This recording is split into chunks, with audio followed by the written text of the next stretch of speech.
সিলেটে হযরত শাহ পরাণ রহমতুল্লাহির মাজার জিয়ারত করেছেন বিএনপি চেয়ারম্যান তারেক রহমান।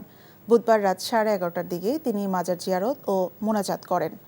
জিয়ারতের পর স্ত্রী জুবাইদা রহমানের পৈতৃক বাড়ি বিরাইপুর গ্রামে যান। এর আগে রাত 9:30টার দিকে তারেক রহমান হযরত শাহজালাল রহমতুল্লাহির মাজার জিয়ারত করেন। লাল সবুজের বাসে করে এয়ারপোর্ট থেকে মাজারে যান বিএনপি চেয়ারম্যান, সঙ্গে ছিলেন তার সহধর্মিণী ডাক্তার জুবাইদা রহমান সহ সফরসঙ্গীরা। হযরত শাহজালাল রহমতুল্লাহির দরগায় পৌঁছে নামাজ আদায় করেন তিনি। পরে খাদেম সহ অন্যান্যদের নিয়ে মাজার জিয়ারত করেন তারেক রহমান। এ সময় সূরা ফাতিহা পাঠ করে মোনাজাতে অংশ নেন তিনি। এরপর তিনি মুক্তিযুদ্ধের সর্বাধিনায়ক এমএজি ওসমানী গনির কবর জিয়ারত করেন। আজ সকাল সিলেট আলিয়া মাদ্রাসা মাঠে জনসভার মধ্য দিয়ে তারেক রহমান শুরু করবেন তার নির্বাচনী প্রচারণা।